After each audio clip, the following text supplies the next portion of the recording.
Usually, a medical diagnosis is comforting. You break your arm, the x-ray shows that jagged white line, and the doctor points right at the fracture. Right. It's very binary. It's broken or it's not. Exactly. You know exactly how to fix it. It's visible, it's categorized. You put a cast on it, and 6 weeks later, you're fine. I mean, human beings are deeply wired to crave that kind of linear, predictable problem solving. We really are.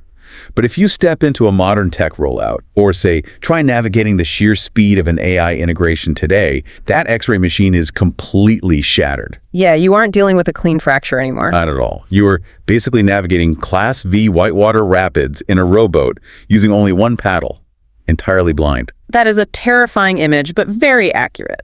Welcome to the deep dive. Today we're looking at a phenomenal grounding text for anyone trying to survive in this kind of environment. It's Marianne Bachynski's book, Fit for Uncertainty, Lead with Purpose, Adapt to Change. It's such a highly relevant roadmap right now. Bachynski draws on, decades of executive leadership in global tech and on Wall Street. Which is an intense background. Very, and she's specifically decoding how organizations and the actual people inside them can thrive in this era of relentless, warp-speed change. So our mission today is to extract the ultimate playbook for modern leadership from her work. We are going to explore exactly why the old command and control management style is just completely dead. May it rest in peace. Right.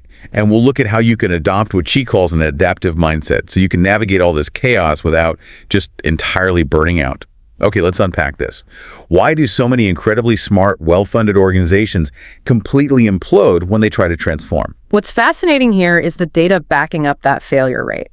There is a sobering statistic from McKinsey that Bachynski highlights. 70% of transformation programs fail. Wait, really? 70%? 70%. Let that sink in. That is massive. It is. And when you trace the root cause of that massive failure rate, it almost always leads directly back to rigid top-down leadership, basically trying to force a linear plan onto a non-linear reality. Like the classic micromanager who thinks they can somehow predict the future. Precisely. If you look at Wall Street in the late 90s and early 2000s, the dominant leadership model was absolute command and control. Just barking orders. Yeah, leaders barked orders, expected unquestioning obedience, and adhered to these incredibly rigid multi-year roadmaps. It just doesn't fly anymore. No, because in today's tech landscape, the ground shifts beneath your feet every single week. That approach doesn't just slow you down, it guarantees you will drive the company right off a cliff. Because the roadmap you drew in January is completely obsolete by March. Exactly. So you had to adopt an adaptive mindset. And I love how this is framed in the book using basic programming logic. The if-then-else decision-making framework. Yes, the classic if-then-else. Basically, if a condition is true, do one thing. If it's not, do something else. If it rains, bring an umbrella. Else wear sunglasses. I mean, it sounds elementary on the surface, but its power really lies in its mechanism for forcing action. How so? Well, when you are surrounded by volatility, human beings tend to freeze. We get analysis paralysis. Oh, for sure. We want more data before we act. Right. But in a highly volatile environment, not making a decision is actually making a decision. And it's usually a decision that boxes you into a corner. It just strips away all your options. Exactly. The if-then-else logic gives you a structured way to pre-program your responses to uncertainty. You aren't trying to predict the exact future. You are establishing rules of engagement. So it takes this massive, paralyzing problem and breaks it down. Yeah, into executable, manageable steps based on real-time conditions. Now, I do have to play devil's advocate for a second here. Go for it. We're talking about dealing with rapid technological change, right? The famous Silicon Valley motto is move fast and break things. Right, Zuckerberg's old line. Yeah. So if 70% of programs fail because we're too rigid, why not just adopt that chaotic startup energy? Just run as fast as humanly possible, break stuff, and put out the fires later. It's a tempting philosophy, I'll give you that. But Bachynski provides a massive reality check here based on her career in financial services. Which is a whole different beast. Exactly. In the world of global finance, you cannot break things. Moving fast and breaking things is fine if you're building like a photo sharing app. Nobody dies if a filter glitches. Right. But if you are migrating a core banking platform, a broken system means millions of dollars lost in seconds. It means massive regulatory fines and completely shattered public trust. You just can't risk it. No, you are required to have 100% accuracy, real-time availability, and absolute precision, all while moving at warp speed. So you have to sprint like a startup, but with the zero-fail mandate of an air traffic controller. That is an immense amount of pressure. Fierce. Which is why she uses the analogy of a river guide. Navigating uncertainty is not about pretending the rapids don't exist or recklessly crashing through them. Right. It's about being the guide who reads the water and anticipates the rocks beneath the surface. You can't just have an ideal plan A and hope for the best. Because plan A never survives contact with reality. Exactly. You need plan B, C, D, and E actively waiting in the wings. Because in massive technology executions, the catastrophic what-ifs aren't hypothetical. They almost always happen. But that raises a huge practical problem. What's that? Well, if you're constantly reading the river, Yeah. shifting from plan A to plan C based on the current, how do you make sure you aren't just efficiently paddling in circles? Right. Because you still need a destination. Yeah. We need a strategy that actually drives the organization rather than letting the gravitational pull of organizational inertia drive the strategy. And that inertia is incredibly powerful. I mean, when people are stressed by uncertainty, they subconsciously default to the way we've always done things just because it feels safe. There is a massive challenge highlighted in the book that perfectly illustrates this. The separation of Corebridge Financial from AIG. Oh, that's a great example. They were taking a division with 100 years of embedded history, tangled processes, and legacy systems, and spinning it off into a brand new independent public company. You don't pull that off by just copying and pasting the old employee handbook. Not at all. To untangle a century of inertia, they had to ask fundamental existential questions. Who are we going to be? What will we do differently? And the hardest one of all. Yeah, perhaps the most painful strategic question a company can ask. What do we stop doing? That's the one nobody wants to answer. Yeah. It's so much easier to add new initiatives than to actually kill old ones. Oh, absolutely. And we see companies completely failing to ask that question today, especially with the explosion of AI. The book calls out this massive wave of AI watching. Russ, the corporate FOMO, fear of missing out. Right. You have executives demanding their teams implement generative AI just so they can say they have it on a quarterly earnings call. Without any underlying strategy for what problem it's actually supposed to solve. It's crazy. It's the definition of putting the cart before the horse. The strategy, the why, has to come first. Only then do you adapt the organizational architecture to support it. Makes sense. And executing that strategy over the long haul requires a very specific psychological pacing. Which brings us to the marathon analogy. I think this might be one of the most practical takeaways for dealing with burnout.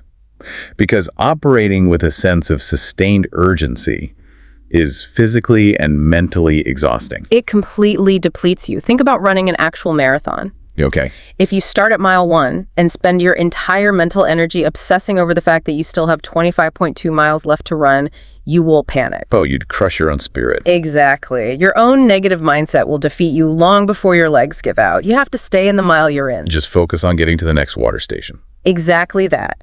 You manage sustained urgency by focusing your absolute attention on the immediate actionable goal, the if-then-else condition right in front of you.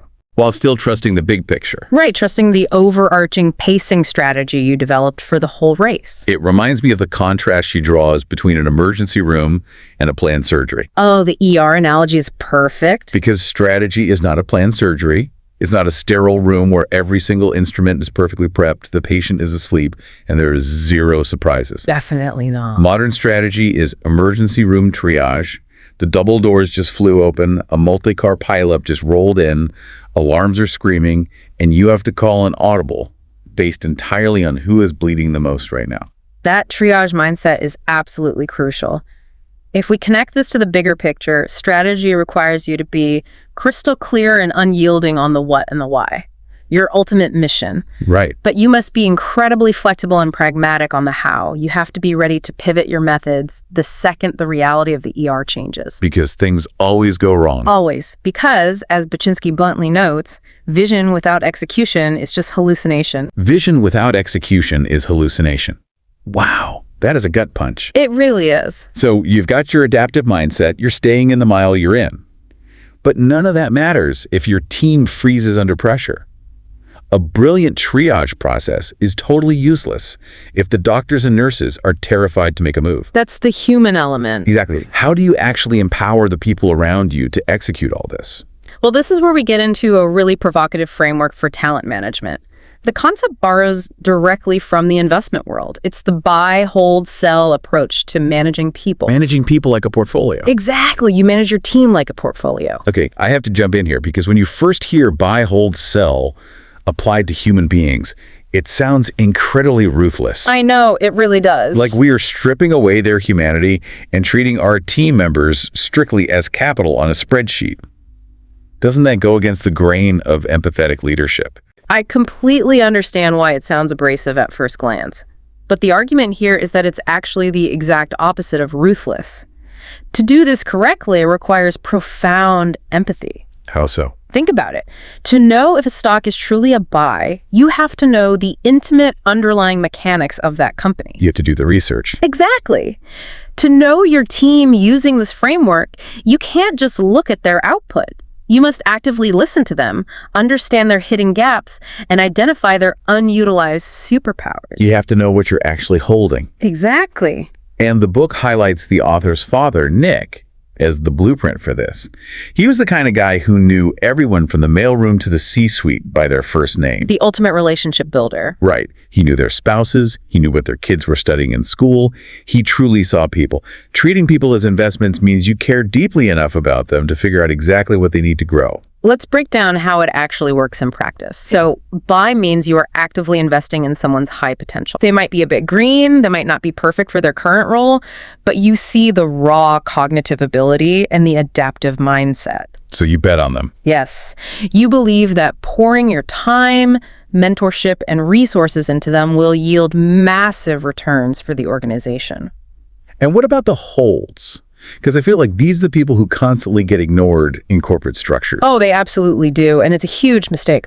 Hold refers to valuing your steady, reliable performers. The bedrock of the team. Right. They provide stability. Now, they might not be on a steep upward trajectory right this second.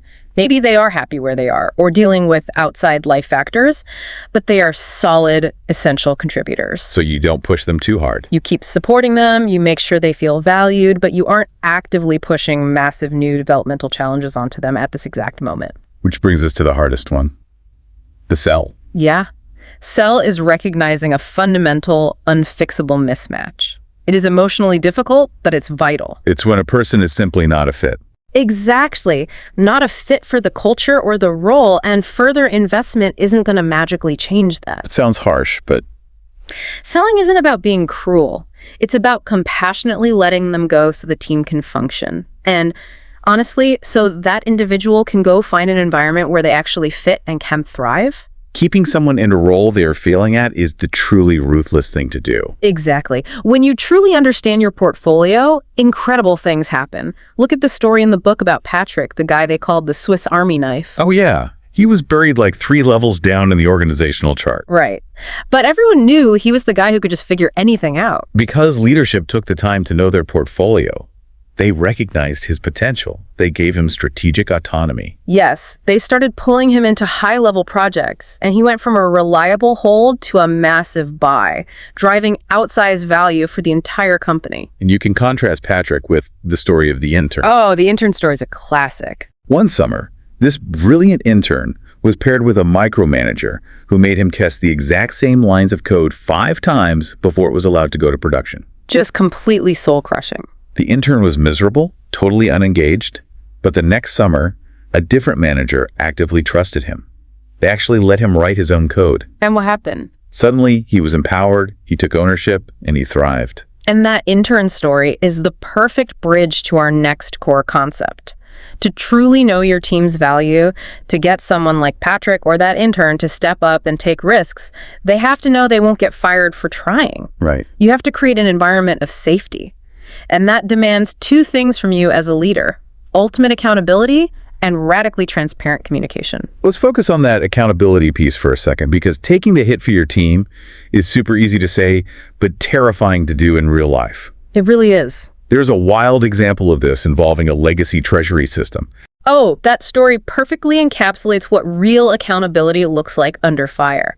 Bachynski inherited this ancient end-of-life treasury system that was responsible for moving millions of dollars every single day. It was a ticking time bomb. Literally, senior management came down and gave her a hard 3-month deadline to fix it. Which technologically was completely impossible. It was an 18-month fix. Minimum. Yeah. Now, a weak leader, a micromanager, would have simply said, yes, sir, turned around, passed that impossible 3-month deadline down to their engineers. And watch the team completely burn out and fail. Right. And then blamed the team when it crashed. Exactly, passing the buck. Instead, she refused to accept the deadline. She went straight to senior management, exposed the absolute risks of rushing it, and took the heat herself. She shielded them. She acted as the shield so her team had the runway to actually solve the problem correctly. She took the hit. And to have the courage to do that, you have to deeply understand your why. You have to be able to communicate the overarching purpose of the work. Purpose is everything. There are two great stories used to illustrate this. The parable of the 3 bricklayers. Where one guy says he's just laying bricks, the second says he's building a wall, but the third guy, doing the exact same grueling labor, says he is building a cathedral. That's a powerful shift in perspective. And similarly, there's the historical anecdote of President John F. Kennedy visiting NASA in the 1960s. I love this one. He walks up to a janitor holding a broom and asks him what he's doing. The janitor replies, "Mr. President, I'm helping put a man on the moon." Those stories really highlight how crucial it is to connect daily friction to a larger mission. If you don't show your team the cathedral, they are just going to get tired of lifting heavy bricks and they'll quit. But how you communicate that vision matters immensely. The text cites Albert Moravian's famous 7-38-55 rule of communication, which breaks down how humans actually process meaning. Here's where it gets really interesting. So Moravian posits that when we communicate feelings or attitudes, only 7% of the meaning is conveyed through the actual words we use. Only 7%. Just 7. 38% comes through our tone of voice, and a staggering 55% is conveyed through our body language, our facial expressions, our posture, our eye contact. Which points to a massive glaring irony in modern corporate work. Oh, the digital tools. Right. We rely on all these instant communication tools, email, Slack, Microsoft Teams, because we think they make us faster. But they frequently create much more confusion. Exactly. You absolutely cannot convey 55% body language or 38% tone in a 2-sentence Slack message. You're operating with 7% of the data. This raises an important question. If we are stripped of our most powerful communication tools in a hybrid or remote world, how do we bridge that gap? How do we? The answer is intentional, active listening. It is the single most critical communication tool a leader possesses. And it's incredibly difficult to do. Because most of the time when we say we are listening, we are really just waiting for our turn to speak. We're formulating our rebuttal in our head. True active listening isn't just silence. It is synthesizing what the other person is saying and creating a safe space for authentic dialogue. And it often starts by asking what is referred to as the million-dollar question. Which is, what do you think? What do you think? 4 words that instantly change the dynamic of a room. It just empowers whoever you are talking to. Because it proves you have the humility to admit you don't hold all the answers. When you ask your team what they think, you aren't just giving orders, you are inviting them into a thought partnership. You are asking them to help you read the river. Exactly. Okay, so let's put the puzzle pieces together here. You adopt this adaptive if-then-else mindset. You run your strategy like a marathon. You treat your people like a portfolio you deeply understand, and you protect them through active listening and accountability. Sounds like a solid plan. Right, and when you combine all of that, you reach the ultimate goal, cultural transformation. They are completely intertwined. Culture and strategy are just 2 sides of the exact same coin. You cannot execute a brilliant strategy with a toxic culture. And the stakes for getting that culture right are literally life or death for a business. The Kodak versus Netflix paradigm is the perfect illustration of this. It's a stark, undeniable contrast. I mean, everyone assumes Kodak went bankrupt because they missed the digital photography wave. That they were just too late. But that's false. Kodak actually invented the first digital camera in 1975. That is wild. They had the technology, Their downfall was purely a cultural failure. Their rigid command and control culture was so obsessed with protecting their legacy film business that management buried their own invention. They hid it. Yeah, they actively punished anyone who challenged the status quo, and that culture marched them straight into bankruptcy. And then you look at Netflix. Netflix engineered a culture based on freedom and responsibility. They didn't care about protecting legacy formats. They cared about agility. They trusted their team. They trusted their employees to take massive risks. Because they had that cultural flexibility, they were able to completely cannibalize their own DVD by mail business, to pivot to streaming video, and then pivot again to become a global production studio. The culture enabled the strategy. Completely. But building or merging cultures is incredibly messy. There's this fantastic anecdote in the book about a traffic jam during a massive integration at Morgan Stanley. Oh, the four-company merger. Yeah. They were trying to integrate 4 different acquired companies. So you have 4 distinct companies, 4 totally different ways of operating, all trying to share one highway. They were essentially speaking 4 different corporate languages. To solve the traffic jam, leadership didn't just dictate a new culture from the top down and say, deal with it. That never works. Never. They brought 15 to 25 key people representing all the acquired companies into a room, and they forced them to map out 3 strengths and 3 distinct weaknesses of their specific legacy cultures. Which forces everyone to be vulnerable. You have to actually admit where your old company fell short. Exactly. And by putting it all on the table, it surfaced massive differences in communication styles.